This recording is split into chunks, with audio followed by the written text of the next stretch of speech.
That you were placed on probation July 18th of 2022 for the offense of possession of a controlled substance, and that was a 3-year deferred. Buckle up. This isn't just paperwork. Deferred probation is basically a second chance. And today, we're about to see if that chance just ran out. Probation, is that correct? And it looks like the agreement is for you to go forward on counts 2, 3, and 4 in that motion. Count 2 alleges that you violated your probation by committing the offense of flight from an officer May 17th of 2023 in parish of Point Coupe in Louisiana. And is that true or not true? True or not true? Thank you. Count 3 alleges that you committed the offense of illegally carrying of a weapon May 17th of 2023, also in the parish of Point Coupe, Louisiana. And is that true or not true? True. And then count 4 alleges that you committed the offense of possession of a Schedule I drug on May 17th of 2023, also in the parish of Point Coupe, Louisiana. And is that true or not true? True. Did you enter your pleas of true to counts 2, 3, and 4 freely and voluntarily? Yes, ma'am. And did you plead true to those counts because they're actually true? Yes, ma'am. I have here on the computer some documents that have your signature on them that the state has marked as Exhibit Number 1. Before you signed these, did you go over them with Mr. Rojas? Yes, ma'am. Do you fully understand them? Yes, ma'am. And do you understand if I follow the agreement that you've made with the district attorney that Did you catch that? 3 separate violations, and every single one answered true. In legal terms, that's basically handing the judge a signed confession.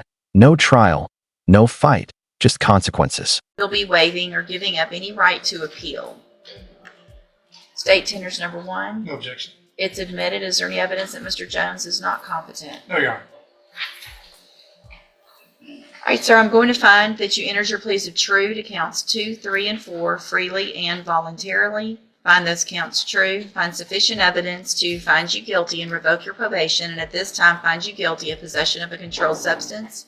Sentence you in accordance with your agreement to a term of 21 months in the state jail prison. You will receive credit on that sentence for any time that you've been in custody that the law gives you the right to receive. Judge, if I may, the motion was filed in June of 2023 based on offenses that happened in May of 2023. He's been in Louisiana custody since those offense dates of May of 2023. However, our hold for this motion to revoke didn't get placed on him until October 7th of 2024. And Judge, Mr. Rojas, I'm sorry to interrupt, Mr. Rojas, and I conferred. This is the moment most people underestimate. By pleading true, he's not just admitting guilt, he's waiving his right to appeal. That's it. Game over before it even begins. Said is not opposed to the court giving this defendant the credit for the time he's been in jail while this case is pending. You may recall I researched the issue. I actually briefed it and I gave the court that authority. You did. I think you have that authority if you choose to award him that credit. Okay, so what I'm thinking I would do, I'm not going to go back to the offense date. I think the cleaner way to do it is to go to the date of the motion, Okay. which is just a month or so Right. or less. But I think that at least for our purposes, if somebody's looking at it, they'll see motion was filed on that date, warrant was issued, but there wasn't a hold place for some reason. Right. And so I'm going to allow credit from June 7th of 2023. In whatever time that adds up to, I will we'll get that done. Okay? Thank you, Judge. All right, so Mr. Jones, I am handing you the trial court certification. Well, 2 things. One, showing that this was an agreement, and so you've waived your right to appeal. I've also handed you a written admonishment regarding your ineligibility to possess a firearm or ammunition. Because of the judgment entered against you, you're ineligible under Texas law to possess a firearm or ammunition. Possession of a firearm or ammunition could lead to charges against you. Firearm is a legal term, and you should read the written admonishment I provide you to see what devices qualify as a firearm. If you have questions about the laws that make you ineligible to possess a firearm or ammunition, or about how long that lasts, you can talk to Mr. Rojas. All right, good luck to you, sir, and thank you, probation.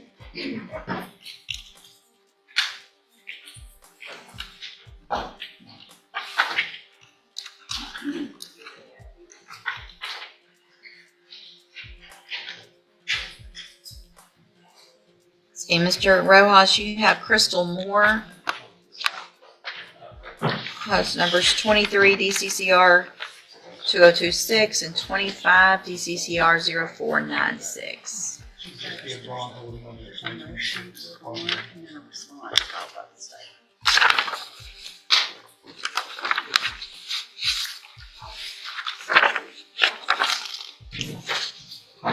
Now this part is huge. Time served credit can quietly shave months off a sentence. It's one of the few moments where the system actually gives something back. Every day already spent behind bars suddenly counts double in importance.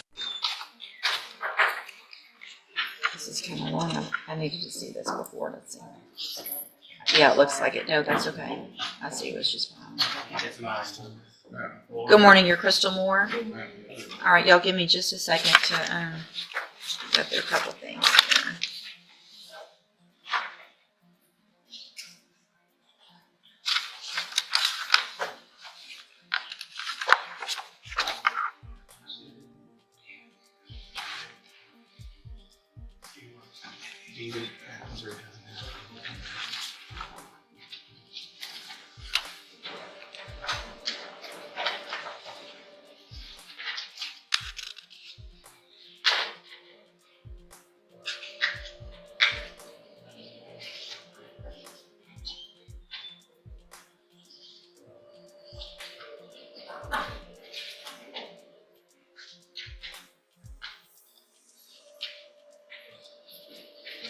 All right, so are you asking for, I know so there's a motion to revoke probation in 23 DCCR 2026, and there's no bond set in that one, correct? Correct.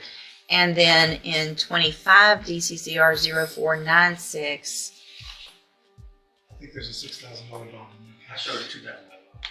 well, That's what I showed. can y'all help me figure out that real quick with the actual bond? I know you're not asking for that one to be reduced. No, Judge. So really, we're just talking about the other one. The anyway. motion to revoke. Okay, so on probation for DWI with a child passenger, and the new offense is theft, correct? State jail felony? That's correct, Your Honor. And there's Yes, also Judge. a case that was, she was arrested for possession of controlled substance that has not been filed yet. Okay. Probably waiting on lapse on that? Yes, ma'am. Okay, and that same date as the theft, or is that I- something different? Do you know? I don't have anything. Okay, October of 24 is what my notes indicate. And this was December of 2022. Well, I'm a little confused. I've got an October theft, and I also have a November theft, according to my summary of her criminal history. Both of them I list as. Our indictment shows that offense date of December 26, 24. I'm not sure. okay, that's okay.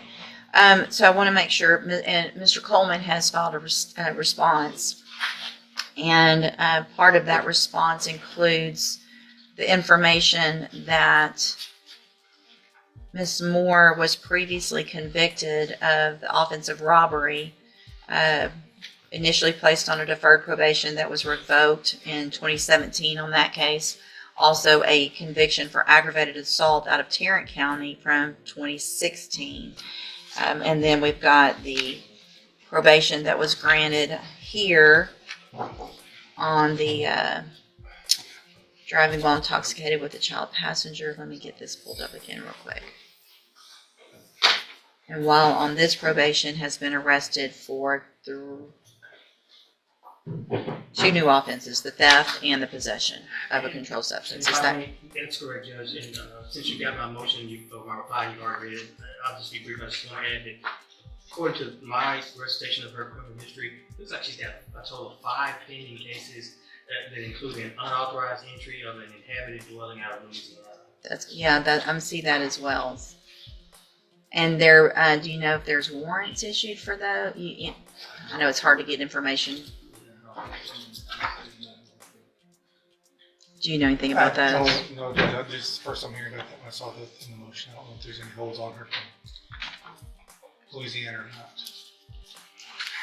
All right.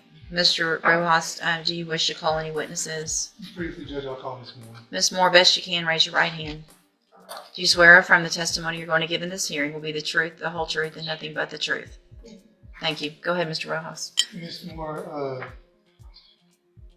where are you from? And have you lived in Carter all your life? Yes. Who do you live with when you're not in jail? My family. Speak up for us. My family, my mom. Okay, and who all lives in the home with your mom? Me, my mom, and my kids. Okay, and how many kids do you have? 5. And what are the range of their ages? My youngest is 1, and my oldest is 11. And is your mom taking care of those kids right now? Yes. Okay, and my understanding is that your mom is also ill right now? Yes. What is the nature of her illness? She has a brain tumor and has to undergo treatment and surgery. And is there a surgery scheduled for that already? Well, she actually postponed it due to she has no support with her kids right now. Is she the only adult in the home with your kids? Yes. And that's one of the reasons you want to get out, to make a bond in this case, so that you can go out and take care of your kids, make arrangements for them, because your mom's going to have some surgery and she won't be able to do it anymore. Do you have any income when you're not in jail? Do you have any income coming in home for you? Yes. What do you have? SSI and child support. SSI. How much do you get in SSI benefits? 1,000. Is it every month? Yes. And child support, how much do you get? 140. How often is that? Every 2 weeks. 140 every 2 weeks, so that's $280 a month there. Do you have a bank account in your name? Yes. Do you have an idea of how much money is in the account right now? Probably like 500. Do you own any property that you could sell to help you come up with money for this family? Is your mother or any other family members, are they willing to help you come up with money to make bonds to judge or set a bond for you? My mom, so she can proceed with her procedure. Your mom's willing to help you out. And that's what you're asking the court to do this morning, set a bond on the motion. And just like that, we pivot to a completely different case. New defendant, heavier background, and way more at stake. Multiple charges, prior convictions. This is where judges start asking, is this a pattern or just bad luck? Both on DWR, right? And the main reason for that is so that you can get out and help your mom take care of her kids and get her past this surgery. Yeah, like I understand that in the future I might have to serve time for my actions, but that's like my goal was to get out so she could undergo treatment and I could fully prepare her and my kids so when I do have to serve time. Pass the witness. No questions for this defendant, Judge. I'll stand on the motion. I don't have anything to add to the motion. If the court's inclined to grant this defendant bond, I just simply ask you to consider the factors listed in that motion, Judge. I'm looking back just for everyone, for the record, at the pre-sentence report that was prepared in cause number 23, 2026, and I've reviewed that. I've also reviewed, there's a handful of jail incident reports that everyone was given a copy of as well. Based on the nature of Ms. Moore's prior convictions, which range from... This is where things get complicated. 5 kids, a mother with a brain tumor delaying surgery. This isn't just a legal decision anymore, it's human. So here's the real question. Should compassion outweigh criminal history?